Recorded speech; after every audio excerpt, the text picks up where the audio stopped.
Welcome to the Chairman's Corner. I'm Carol Bowden, clerk to the board of the Wayne County Board of Commissioners, and I'm obviously here this morning with Bill Pate, chairman to the Board of Commissioners. Good morning, Bill. Good morning, and I feel like a real celebrity sitting out here on the steps this morning, don't you? I like this. This is pretty awesome. It's really going to be a beautiful day. I don't know when winter's ever going to come back. I believe it's supposed to be 80 degrees. Yeah, I'm not sure. So I'm like you, I'll be out of this coat here for too long. But we're here to talk about what we're going to be doing on Tuesday. We've got a big agenda coming up, but it's some pretty important things, and we'll start off with EMS billing and the collection contract. I want to jump there. We'll come back to the Step Into the Max campaign. Oh, okay. Well, I want to make sure we talked about that as well, Sylvania. Well, I just jumped right over that, didn't I? I'm so sorry, and that's really important. He's my buddy, but we'll talk about the billing thing first. We haven't looked at our billing collections in quite some time. It was a contract that had been renewing itself, and after some good investigation by staff, we're going to go out for a bid. We're going to be able to save the county probably $150,000 a year just on our collections and billing. That's amazing. And, I hope that we don't have other contracts that are sitting out there like that. I encourage staff to continue looking. Well, I think we have a good staff doing that. Oh, I agree with you. I really do. But that was one that really needed attention, and that's a lot of money. It is a lot of money. And so now that we've started off on a great foot as far as talking about saving our taxpayers' money, now let's talk about our special presentation that will begin the meeting next Tuesday. Good friend of mine, Sylvania Wilkerson. He represents the Purple Heart, and I can't remember which one it is. There's a bunch of them out there. But he's a 22-year veteran of the Army, and I actually read, I think he got shot down 3 times while he was in Vietnam, a helicopter pilot.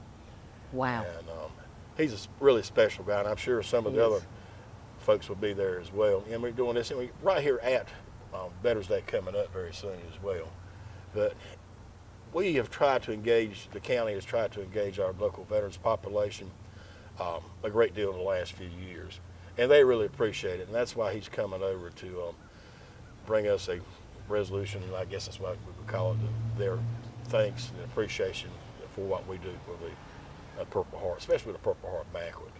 Exactly, and that thing has really grown over the years, and the importance of honoring and acknowledging our veterans, particularly in Wayne County. With Seymour Johnson right here, we have so many that live in the community that have served. And even after they're serving, they're still helping the county. They volunteer over at the Veterans Center all the time to help coordinate traffic. And they just do that because they're in love with their fellow veterans.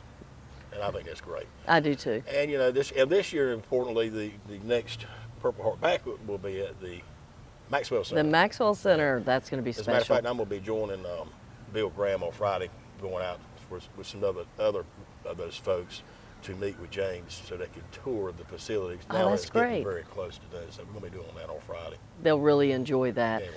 Well, since you brought up the Maxwell Center, let's talk about the Step Into the Max commemorative brick campaign. Well, this is something that you're in charge of. Don't remind me. But you're doing a great job of it.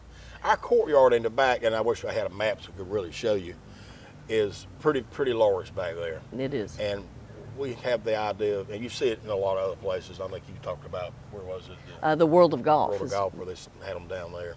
And they've got them out to college too. Brick pavers out there, you know, people want to be part of this. They can buy a paver in memory of family or whatever they want to have on there. And if those corporations want to have them, they can get the large ones. And the prices begin $125. $125 for the 4x8s, and then it goes up to $250 for the 8x8, and then $500 for corporate logo. So we want to give everybody an opportunity to be part of this, for whatever, if you want to honor a family member or whatever. Exactly. Well, some of the things that we're talking about are high school seniors coming up this June. Yeah. What a great gift to give them, and their name will forever be in that courtyard in honor or memory of someone, or just to put your corporate stamp. And we're honoring our former board to the clerk, Marcia Wilson. Yes, we are. The only thing she asked as a parting gift that she have a paper out there. That's right, and my understanding is she's working on the wording right now. Well, that's good. I'm sure she is. I'm sure it'll be perfect knowing her. No question. No question about it. But by the way, you've got that on the website now? It is. It is on the website, and we're promoting it on our social media sites as well. So that's Facebook, Twitter. I don't know about Instagram just yet, Yeah. but we're going to be hitting the community hard with that because Christmas is coming up. Great idea for a gift. Nobody needs to give Mom another knick-knack sitting up on the shelf. Give her a brick with her name on it. And folks, you know, the Maxwell Center is right on schedule for opening. It'll be 99% complete in December. They'll get occupancy permits and that kind of thing in January, and they'll turn it over to our staff in February. Right. And you'll see a number of events to take place, especially the first week of March. Right. James has got it planned out. Oh, it's going to be a lot. It's going to be amazing and something that this county and you have worked really hard for. And it'll be open to just about everybody, you know, with no cost that first week. Right. Because we want everybody to come in and see Sure. what we have, and I think they're going to be very proud of what we have here in Wayne County. I think they're going to be really surprised when they see it. It's just a long time coming. It is, but you and I talked about this, just gracious, nearly 5 years ago. I think so. I think so. Back on the radio, Yeah. and to see it all come together now has just been truly amazing. Yeah. Truly amazing. All right, so we also have a couple of public hearings for rezoning requests, and these are fairly. These are fairly common. There's Yes. nothing really mind-boggling about that. Okay. But, So we'll move on down. Mr. Wood is going to give an update. Let's talk about that. let's see, which you talking about on the Canterbury Village? That's right. Oh, okay. As you know, a lot of our subdivisions, streets are in pretty sad shape, and I'll credit George for coming up with finding a way that the county could help out these subdivisions that don't have homeowners associations, because you got to have some sort of vehicle for the money to flow through. Right. To repair the streets. And so we have done it there in Canterbury, and it's ongoing still. They're working on it.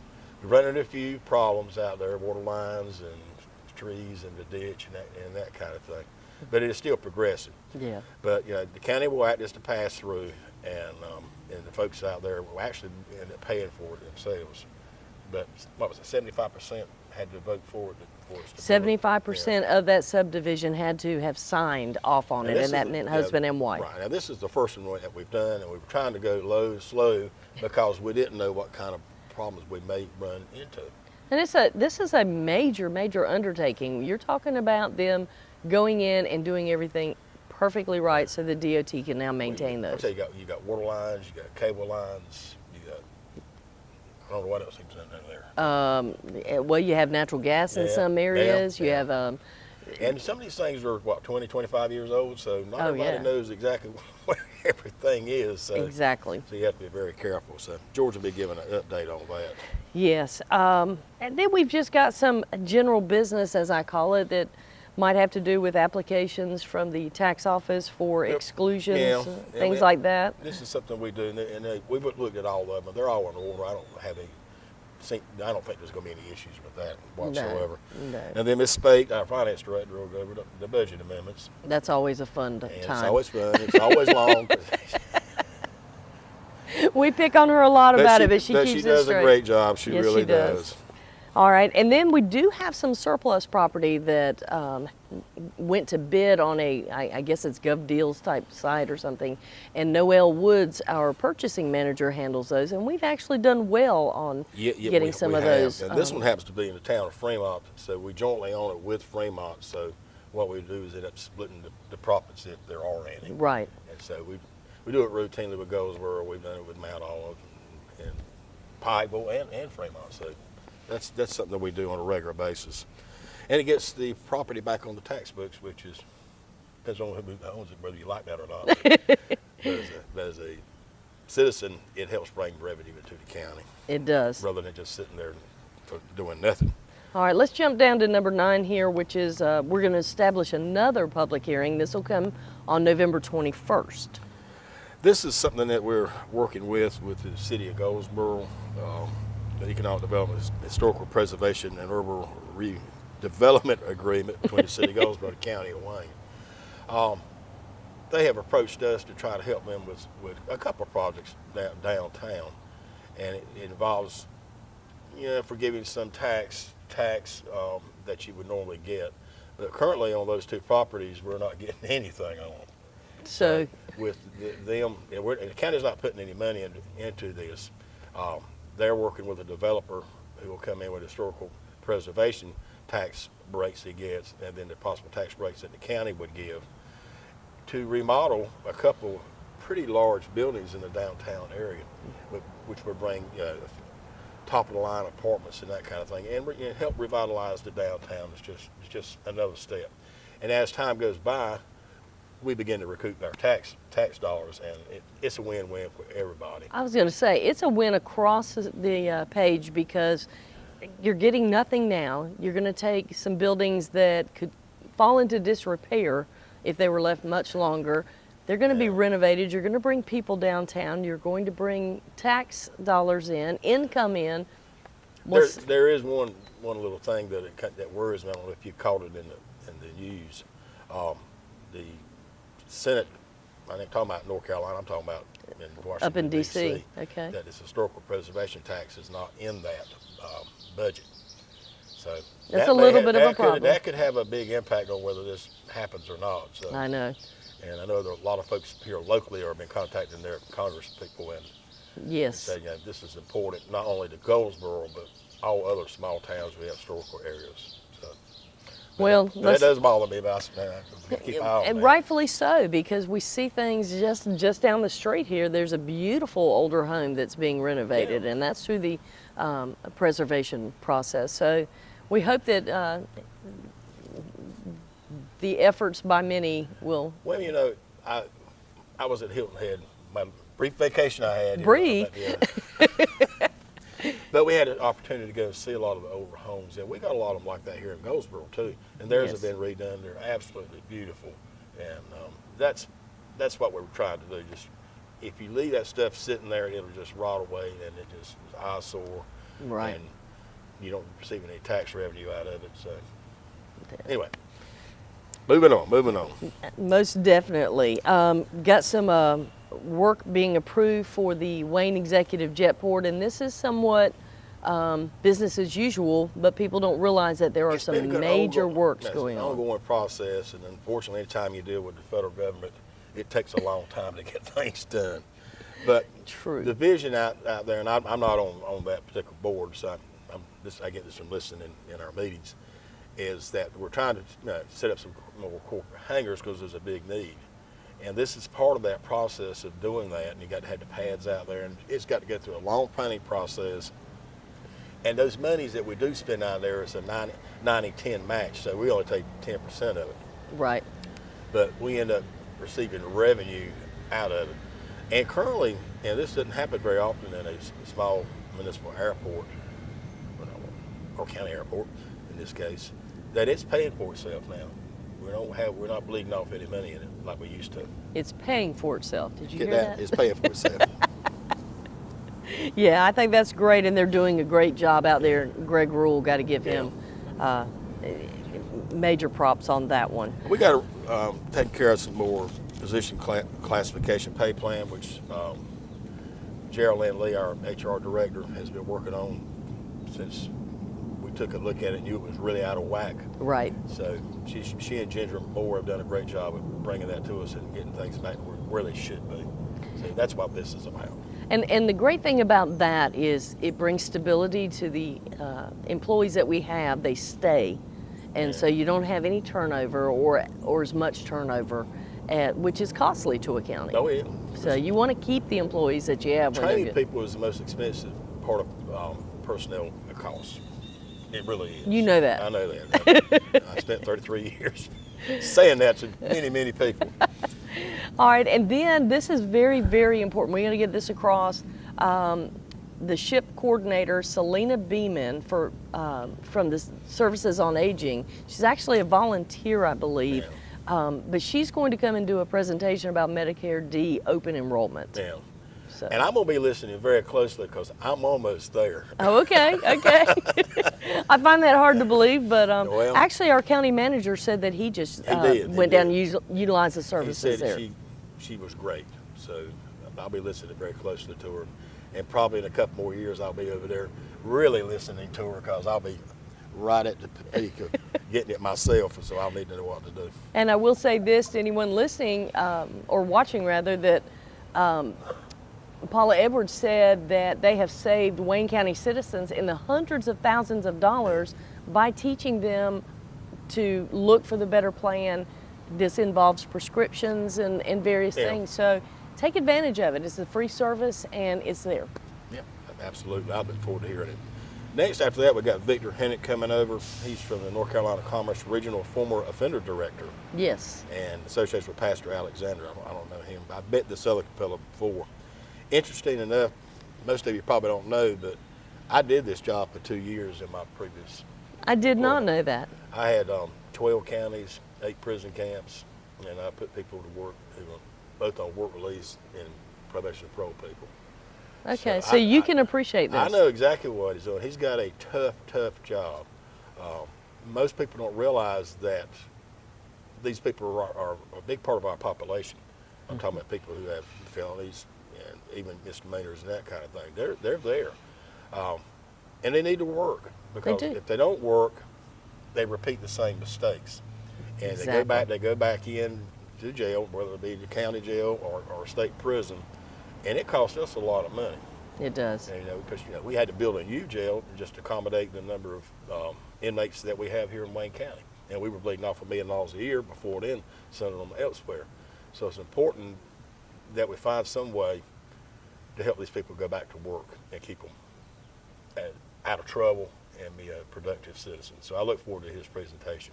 I think it's going to be really good, and I want to make a note that they are also associated with GPAC. They work hand in hand with the Goldsboro Prevention something. I just lost that train of thought. Do-gooders. Exactly. I like the way you said that. I don't remember either. Let's see. And right now the next thing, they have an issue in Mount Olive, but they don't have an inspector who's qualified to do inspections right now. Right. So we're going to help them out for a time till they can get someone up to level that gets all their credentials. So that's the next thing we'll be doing. Yes. And we got some more fire service funding agreements that we'll be approving, and I'll be signing, I'm sure. And you probably have some. You have a box of things to sign right now. I know. And then the highlight of the day will be our finance director, Allison Spake, giving us our quarterly financial We just look so forward to this. No, I'm sure it'll be good. She takes care of us very well, and she won't let us get in trouble. No, she does a phenomenal job. And then she also did the one for the Wayne County Tourism Development Authority. She'll do that. And let's see, there's some more funds for the Jetport. How about that? We're getting $150,000 in federal funds out there. Yes, and this comes every year, I believe. Yeah, that's right. It does come every year, and it's like I was saying, the federal government actually kicks in a lot of money for these airports, and when they're needed. And that's about what we're going to be doing. Okay, well, that just took from breakfast to dinner, I think, for Tuesday. So we'll see. Well, we've already scheduled to have both brought in, haven't we? We have, and I got to give a shout out to the two people that often take care of us. And one is Ashley's Diner. She does a phenomenal job for breakfast. She does. With our commissioners. And then this coming week, it'll be Adam's Barbecue. And that makes Vice Chairman Gurley very happy. We're looking for that brisket. We all love that brisket, Scott. Yes, they do. Well, I think that pretty much wraps it up. So let me just remind you that the Wayne County Board of Commissioners meeting is this coming Tuesday, November 7th, beginning at 8 a.m., with agenda briefing followed by the regular meeting at 9 a.m. Obviously, the public is invited to attend, and we welcome you to come and visit with us. If you're unable to attend the board meeting, watch your government at work by visiting Ustream. Go to waynegov.com under Resources, click the link Commissioners Meeting Live Broadcast, or watch on WGTV Channel 10 or Channel 99 at 7 p.m. on Tuesday and Thursday nights. One day I'll have this absolutely memorized, so I won't have to look down at the page. Somebody's got you out of breath. I know. That was a lot to read, though. Anyway, Chairman Pate, thank you so much. Look forward to doing this again in a couple of weeks. Yep, I always enjoy it. Thank you.